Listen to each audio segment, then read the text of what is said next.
November 12th, 1987, the only confirmed date in the entire Five Nights at Freddy's franchise. Yet, somehow, in approximately 2.5 hours, my editor and I built the entire Era 1 timeline. Here's how it goes. We start sometime before 1983 at Fredbear's Family Diner, an establishment opened by William Afton and Henry Emily. Next is the death of Charlie Emily at the hands of William. She goes on to possess the puppet. The first death. Next, confirmed to take place in the year 1983, is the death of the crying child, William's youngest son. His head is put into the mouth of Fredbear by his brother, and his skull is crushed. He possesses Golden Freddy. Fredbear's closes. Between 1983 and 1987 is the missing children's incident. It takes place in the same Freddy Fazbear's Pizza location as the first game, which we know due to the appearance of Pirate's Cove next to a dining area in the Foxy Go Go Go minigame in Five Nights at Freddy's 2. William murders Susie first, then the others, most likely with Cassidy being last. Susie's body is stuffed into Chica, Jeremy into Bonnie, Gabriel to Freddy, Fritz to Foxy, and Cassidy into Golden Freddy, sharing the vessel with the crying child.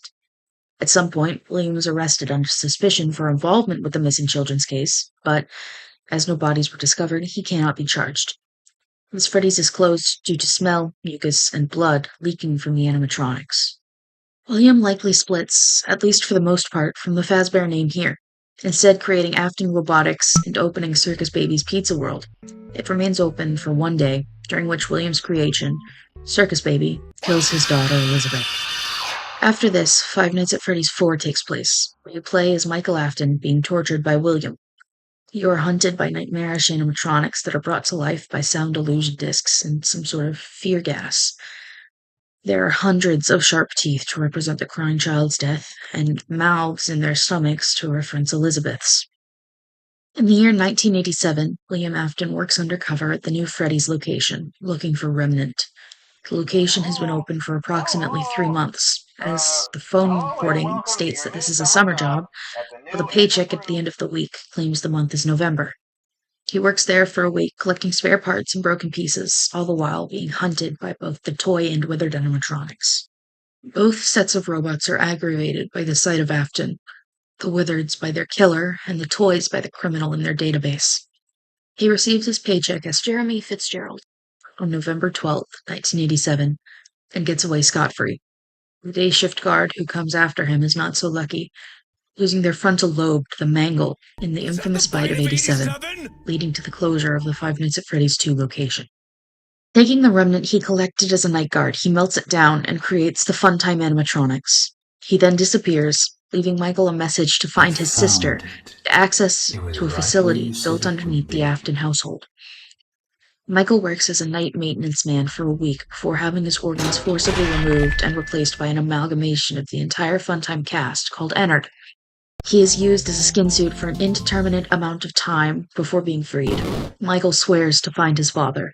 In 1993, Michael works as a night guard for the Five Nights at Freddy's 1 location.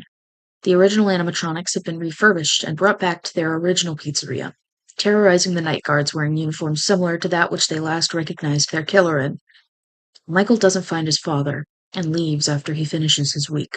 Sometime during that same year of 1993, William raids the location and dismantles the animatronics searching for Remnant through a single night. In doing so, he frees the souls of the children he'd killed to follow him into the safe room where he'd been hiding.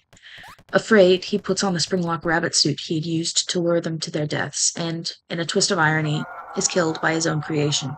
Through either accumulated moisture, William's frantic movements, or simply general lack of upkeep, the springlocks trigger, and hundreds of sharp metal rods are shot through William's body, connecting to and securing an endoskeleton that isn't there. The next time someone enters the location, the safe room William is bleeding out in is boarded up and hidden.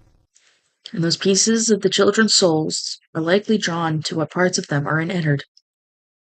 In 2023, an attraction based on the rumors about Freddy Fazbear's Pizza is created, and William, now Springtrap, is discovered in a boarded-up back room of Freddy's. Michael is the night guard here, at yet another location, and the puppet appears on its own at the location as well. After about a week, Fazbear's Fright burns down, with William inside. We don't have a year for the next game. but it takes place after 5 Nights at Freddy's 3.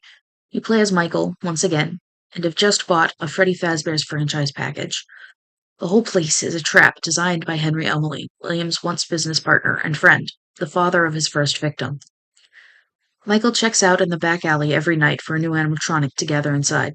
First is Molten Freddy, what's left of Ennard after the children's souls split from Circus Baby.